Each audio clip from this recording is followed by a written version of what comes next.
Few moments to go. Let's do this.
We interrupt our program to bring you this important message.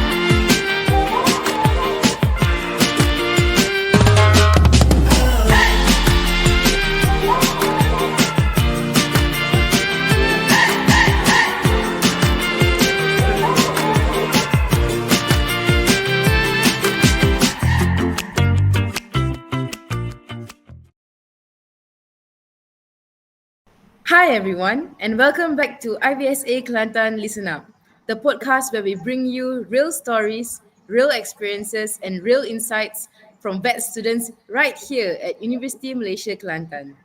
I'm your host, Savi, and I'm thrilled to welcome you to episode 5 titled Life of a DVM 5 Vet Student at UMK. But of course, I'm not flying solo here today. Joining me are my amazing PC team members, Katong, Raga, and Rylan. Say hi, guys. Hi! In this episode, we're diving into the final stretch of the DVM journey. What's it really like to be in year 5 of vet school? From clinical rotations to the challenges and memorable moments, we're talking about it all. To help us get the inside scoop, we've got a special guest with us, Nur Shahirah Sofea binti Azmi, a final year student who's here to share her journey and reflections. Sofia, welcome to the podcast. How are you feeling today? Feeling a bit nervous, but really, really excited. Thank you for inviting me for today. Yeah, that's great to hear. Let's jump right in and explore what life in DVM5 is really like from someone who's living it. To start off, I would like to ask a question that I think a lot of students, especially those who are just starting out, myself included, can really relate to. So I'm really curious, what specialty or field are you planning to pursue? Like, and what led you to that decision? Okay, awesome question. I think it's a question everyone is secretly asking themselves, right? So for me, I am planning to pursue small animal internal medicine and surgery with a special interest in veterinary dentistry. So my interest started during clinical training at our teaching hospital and also my experience in internship. This is where I was given a chance to join in a lot of dental surgeries, some are that are very complex. I was given the chance to perform my own procedures and also join in dental radiography as well. So to me, dentistry or generally oral health is really important, but it's usually unfortunately overlooked and neglected. So I really, really hope I can continue developing my skills in this specialty and also become a board certified in the field in the future, maybe. That's wonderful, Sophia. So, when you say clinical training, right, I had to ask, what is your most unforgettable case or rotation during your time?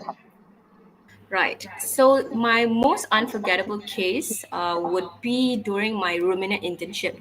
So this is where we received a call saying that there's a ruminant dystocia happening, and when we rushed to the farm, we found out a lot of new information, such as this was a very expensive breed. It was a heifer. It was a first-time mother, and she was already in her fifth to sixth hour of delivery, and she was pregnant with twins. So during this case, we it was really, really amazing because I managed to appreciate how veterinarians really have to make decisions fast and accurately. And since there were so many stake on the line, we had to save the mother, and we also perform phytotomy. So phytotomy is a process is where you surgically cut down or portion the fetuses until it fits enough to pass through the pelvic canal. So, out of all the weeks and months in clinical training, I think this was the best case for me. Wow, it's a very good experience. Instead of unforgettable, do you like face any biggest challenge during your clinical year and like how did you grow or learn from them? Right. So clinical year, when you're entering DVM 4, it's a very big shift because, you're from someone you're just reading notes and listening to lectures. You're now in physically at the clinic, right? And you're forced to share your opinions, your clinical judgment. So to me, the biggest challenge was actually building up the confidence. in adapting clinical settings. So during the first rotation, it was definitely hard for me to adapt. But over time, I really learned on how to trust my clinical judgment and also how to communicate effectively with supervisors and clinicians as well. So clinical years really, really train your resilience and also your independence. Wow, Sophia, we can see you have faced through a lot of challenges and a lot of experience that can tell that you will become a really good veterinarian in future. We would like to ask what unique opportunities or challenges, specifically in at UMK, do you think that have best prepared you for a real world veterinary practice? Okay, so being based in Kelantan, which is one of the rural areas in Malaysia, it really exposed me to traditional and generational farming practices. So a lot of farmers, right, in Kelantan, they still rely on conventional knowledge and also like local experiences in their animal production system. So this particular environment, it really taught me on how to communicate effectively and respectfully with these farmers, especially when you're trying to introduce a modern veterinary practice. So here I really learned on how to bridge the gap between science and traditional practices, which is extremely crucial and essential for real world practices, right? So it really taught me on how to be patient, to have cultural sensitivity, and also have practical problem solving skills. So this particular experience really taught me on like teaching me how to become a veterinarian that is not only able to educate but also able to empathize and collaborate with a lot of the clients from various backgrounds. Thank you for your sharing. And since you already study at UMK for 5 years, we also willing to know like how do you think studying at UMK has shaped who you are and boost your confidence as a future vet? So, in Malaysia, as we all know, there's currently only two established veterinary institutions, and out of these two, UMK or FPV UMK is the smallest, and in fact, it's actually one of the smallest faculty in the entire university as well. So, even though this may seem like a limitation, and it actually isn't, it actually creates a very close knit environment that allows the students to flourish. And to me, even though that FPV UMK has smaller class size, it actually means we have more time or like more personalized guidance from the lectures and also better access to clinical resources as well. And another thing that we really have to note is that being in FPV UMK, they really give me the chance to build strong relationship with peers, lecturers, and clinicians. So this is very good for my networking in the future as well. And other than that, given a chance to study in such a small group, it allows me to gain more opportunities to take part in hands-on activities such as like leadership roles, for example, like Royal Canin, IVSA, which are amazing organizations that allow students to flourish as well. So being in FPV UMK specifically, it really taught me on how to become more resilient, more proactive, and also to become a compassionate future veterinarian as well. Sophia, I really like how your point of view is. Now, I want you to look back, not literally, but mentally, and tell me what a first year you would never believe what you're doing in final year, something that first year you. I remember that during my first years, right, I joined morning rounds.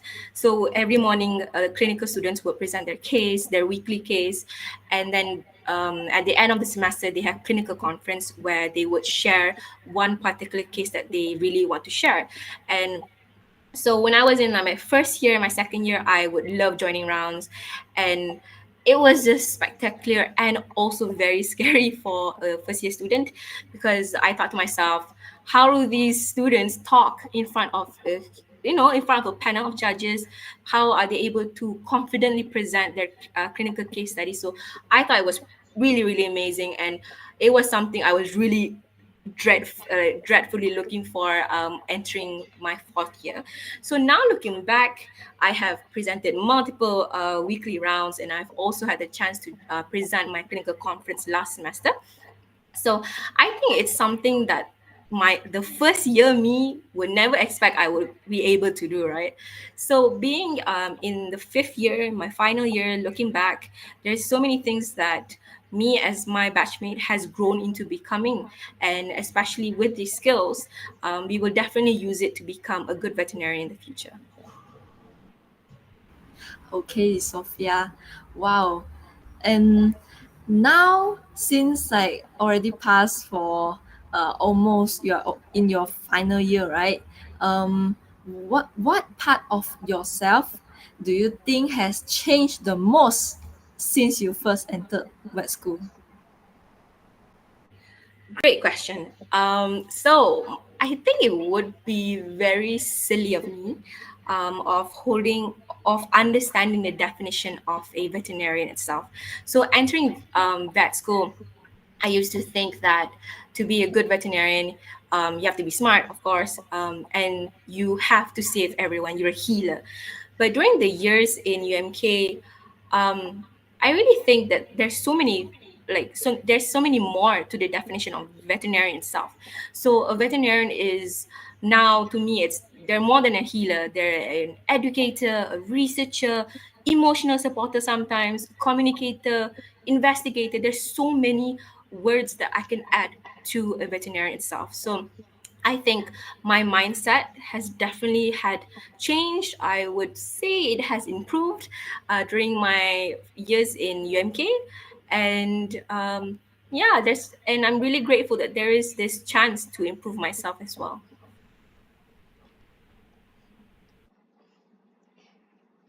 Thank you, Sophia. Your sharing really make us learn a lot. So now I would like to ask you a fun question. So if your vet school journey had a mascot, what animal would it be and why that one? Okay, great question. So there's so many animals in in the world, right? But if I were to choose, it would be an African pygmy hedgehog. And the reason behind this is because I myself had owned three amazing hedgehogs for around 10 years. And to me, these animals, yeah, they're small, but they have a very unique defense system. They are resilient, they are small but fierce, and also they're very, very determined because personally, I've seen how determined a hedgehog can be in getting their own insects right. So to me, that's really like an animal that I would choose. Yeah, and because these hedgehogs, they also are very, like I said, they're very resilient. So since my vet school journey has been filled with obstacles, but like the hedgehog, I try to tackle each one with persistence, I guess. Yeah. Interesting, interesting. So, okay, you're in your final year, right? So you have to know that this question will come up. What advice would you give to your juniors to help them prepare for the final year? Right. Okay. So for me, if sharing this to future students or current students in the first year, I would just advise to take every opportunity to practice your clinical skills, ask questions, build strong relationships with your lecturers and peers, and to me, the most important take home message is that you have to understand that being in this particular path, it's a continuous learning process. You're always going to be learning new things. Um, so don't give up midway. And when you're facing obstacles, don't be shy in asking for help, for assistance, because being in UMK, you are filled with lecturers that are ready to help you out, that are ready to share you resources. So don't ever think that you are alone in this journey. And always be humble. Lastly, is just to be humble, because when you're in this path where you have to collaborate with multiple people, so having a top-notch attitude, being humble, gets you going in the long run. Thanks, Sophia. I need some of those advices actually. Okay, so like last question from me, and it's an important one. As someone in your final year who's pretty much been through it all, everything you went through, what would you say or suggest to students who wish to pursue a veterinary medicine degree? The student could be either in high school or diploma, matrix. What would you say to them? So, like I've said before, veterinary medicine is not just a career, it's a commitment, I would say. It's a commitment to lifelong learning, lifelong empathy, lifelong resilience. So, being in this particular path, it's demanding, that's undeniable, but it's also incredibly rewarding. You're helping out not just the animals, you're also helping out these owners that really puts their trust on you, and they're asking for your, educating as well. So if these students that wish to become a veterinarian and you love animals, you are passionate about science, this path will definitely challenge you, but it will definitely shape you in amazing ways. So just be ready to grow both professionally and also personally. And I welcome all of these students to UMK. It's a great institution for you, and it will be the place where you grow into becoming a great veterinarian. Wow.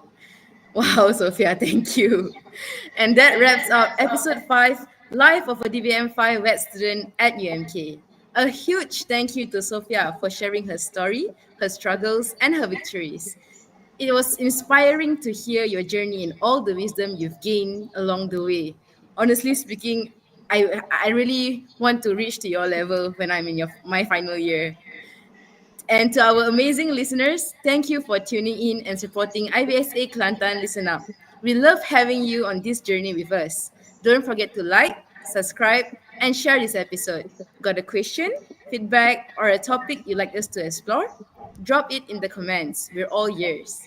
Until next time, keep chasing your vet dreams, stay passionate, and remember, listen up because every vet student has a story to tell. Bye.